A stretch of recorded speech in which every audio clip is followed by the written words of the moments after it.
अस्सलामुअलैकुम। हैदराबाद में जीएचएमसी के एंटी एनरोचमेंट ड्राइव के बाद एक नया मोड़ सामने आया है, जहां पूरे मामले ने अब कानूनी और सियासी पहलू भी इख्तियार कर लिया है। पुराने शहर के इलाकों में चल रही डिमोलिशन ड्राइव के बाद पुलिस ने एएमआईएम के चंद लीडर्स और इनके सपोर्टर्स के खिलाफ केस भी दर्ज किया है, जिससे सिचुएशन और ज्यादा सेंसिटिव हो गई। रिपोर्ट के मुताबिक ये वाकया उस वक्त सामने आया जब जीएचएमसी की टीम शहर के मुख्तलिफ जोन्स में एनरोचमेंट हटाने के लिए ऑपरेशन चला रही थी। खासतौर पर चार मीनार जोन में लाड़ बाजार से पुराने पुल तक एक बड़ा ड्राइव कंडक्ट किया जा रहा था, जहां टोटल 52 एनरोचमेंट्स को रिमूव किया गया था। इनमें से 17 परमानेंट स्ट्रक्चर थे, जबकि 35 टेम्पररी कंस्ट्रक्शन भी शामिल थे। अथॉरिटीज का कहना है कि ये तमाम स्ट्रक्चर सड़क पर दबाव और ट्रैफिक कंजेस्शन का सबब बन रहे थे, जिससे इन्हें हटाना जरूरी समझा गया। इस ऑपरेशन के दौरान एएमआईएम के MLC Mirza Ahmed Baig, former corporator Sahil Akbar और कुछ लोकल लोग मौके पर पहुंच गए और ड्राइव के खिलाफ एहतजाज शुरू हो गया।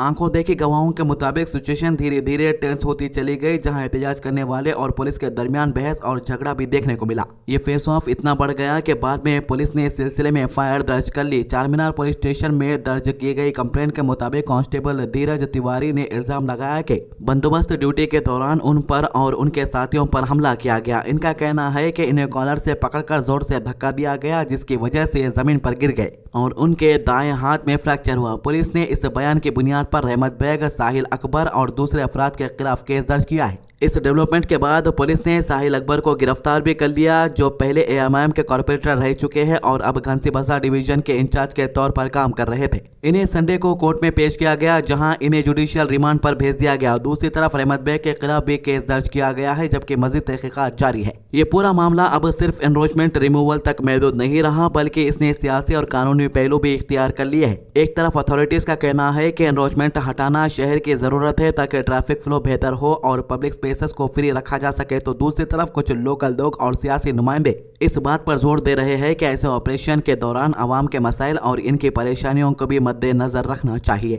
हैदराबाद में चल रहे ये डेवलपमेंट्स इस बात की तरफ इशारा करती है कि एनरोचमेंट रिमूवल जिससे इश्यूज सिर्फ एडमिनिस्ट्रेटिव नहीं बल्कि ग्राउंड लेवल पर आवाम और सियासी स्टेक होल्डर्स के लिए काफी अहमियत रखते हैं। आने वाले दिनों में ये देखना अहम होगा कि पुलिस की तहकीकात किस लिमिटेड में आगे बढ़ती है और क्या इस मामले में मजीद गिरफ्तारियां या कानूनी कार्रवाई देखने को मिलती है। देखिए भाई, जो वीडियोस आई है इस वीडियोस के अंदर साफ देखा जा सकता है कि बुलडोजर एक्शन के जरिए जितना डिमोलिशन करना था वो पहले ही डिमोलिशन हो चुका था। डिमोलिशन का मूवमेंट जब खत्म होने वाला था तो तब जो है कुछ लोकल लीडर्स आ गए और ये दावा करे कि कुतुबशाही के दौर से ही ये इमारतें और ये जो दुकानें मौजूद है। लेकिन सवाल ये नहीं है कि ये दुकानें कब से मौजूद है। अब सबसे बड़ा सवाल लोगों के दिमाग में ये है कि क्या ये चीज अब रुक जाएगी या आगे भी जारी रहेगी। तो आपको बता दूं, ऑफिशियल्स की तरफ से ऐलान किया गया है कि जिन जिन लोगों ने ये काम रोकने के लिए अपने कदम आगे बढ़ाए हैं, जो भी लोग ये काम के अंदर आड़े आ रहे हैं, उनके खिलाफ कानूनी कार्रवाई की जाएगी और ये जो डिमोलिशन का ड्राइव है ये रुकने वाला नहीं है। ऑफिशियल्स का कहना है कि ये जो ड्राइव कल रुक गया था इसे कंटिन्यू रखा जाएगा।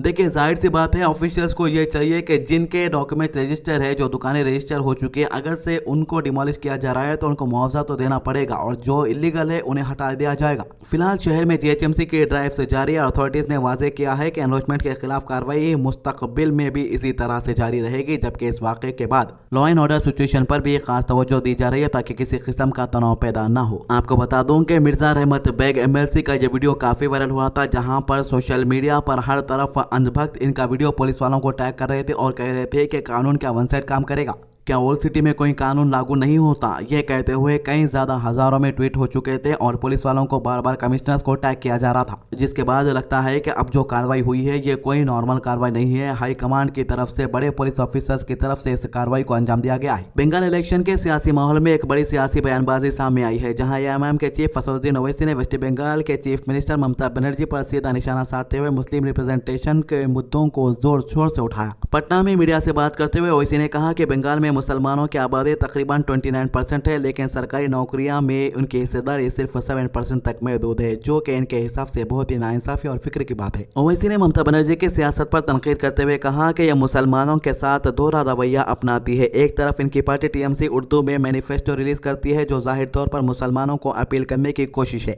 लेकिन दूसरी तरफ असल जमीनी हकीकत यह है कि इनकी हुकूमत में मुसलमानों को सरकारी इदारों में ठीक से रिप्रेजेंटेशन नहीं मिल रहा। इन्होंने इस बात पर जोर दिया कि सिर्फ जुबानी या सिंबॉलिकली सपोर्ट दिखाना काफी नहीं होता, बल्कि ग्राउंड लेवल पर भी बराबरी और इंसाफ नजर आनी चाहिए। ओवैसी ने बंगाल के कुछ इलाकों के पास खास तौर पर जिक्र किया, जिसमें मालदा और मुर्शिदाबाद शामिल है, और कहा कि इन इलाकों में मुसलमान इंतहाई गुर्बत की जिंदगी गुजार रहे हैं। इनके मुताबिक यहाँ बेसिक फैसिलिटीज की कमी है, तालीम और रोजगार के मौके लिमिटेड है और लोगों की जिंदगी मुश्किलात से भरी हुई है। इन्होंने ये भी कहा कि बंगाल में स्कूल ड्रॉप आउट रेट सबसे ज्यादा मुसलमानों के दरमियान है, जो एक बहुत बड़ा सोशल इशू है। खास तौर पर लड़कियों की तालीम की सूरत हाल और भी ज्यादा परेशान कुन है, जहाँ लिटरेसी रेट काफी कम बताई गई। अपनी बात को आगे बढ़ाते हुए ओवैसी ने पिछले साल का एक अहम फैसला भी याद दिलाया, जहां कलकत्ता हाईकोर्ट ने तकरीबन 5 लाख ओबीसी सर्टिफिकेट को रद्द कर दिया, जिनमें लगभग 3 लाख मुसलमान के थे। इन्होंने इस फैसले को भी मुसलमान के सोशियो इकोनॉमिक डेवलपमेंट पर असर डालने वाला बताया और कहा कि इस तरह के फैसलों से कम्युनिटी और भी ज्यादा पीछे चली जाती है।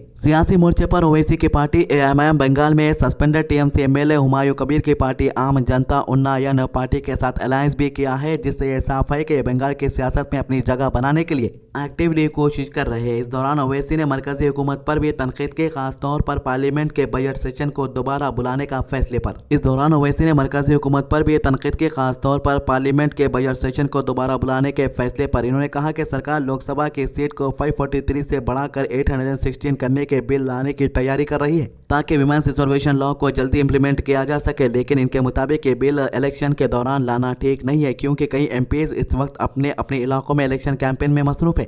महिलाएं वोट करेगा, अगवा भी करेगा। चलिए जीत जाइए, पक्का